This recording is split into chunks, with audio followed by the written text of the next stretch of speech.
નમસ્કાર, શો ટાઈમમાં આપનું સ્વાગત છે।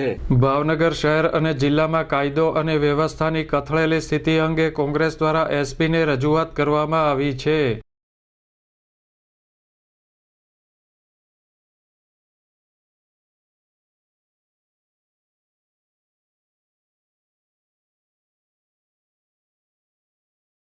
ભાવનગર શહેર કોંગ્રેસ પ્રમુખ હિતેશભાઈ વ્યાસની આગેવાની હેઠળ કોંગ્રેસના આગેવાનો અને કાર્યકરો રેલી રૂપે એસપી કચેરીએ પહોંચ્યા હતા।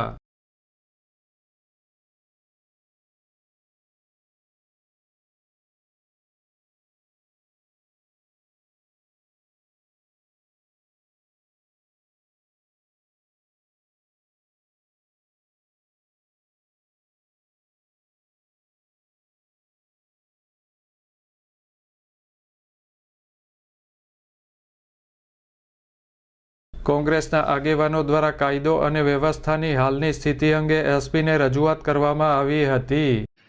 પણ હજી એવો ડર નથી પોલીસનો કે બહારથી આવતા વ્યસનો બંધ થાય। એટલે આપણે રજૂઆત કરવા આવ્યા છીએ કે ભાવનગરની સરહદવાસી તો અહીંયા તો બનતા નથી, પ્રોડક્શન ભાવનગરનું છે જ નહીં, તો શું કામ સાહેબ કુલ 4 રોડ છે, જ્યાં સાહેબ અમારી રિક્વેસ્ટ છે કે રોડસ્તામાંથી આવતા હોય, રેલવેમાંથી આવતા ક્યાંથી આવતું। એસપીને રજૂઆત માટેના કાર્યક્રમમાં કોંગ્રેસના આગેવાનો અને કાર્યકરો મોટી સંખ્યામાં જોડાયા હતા।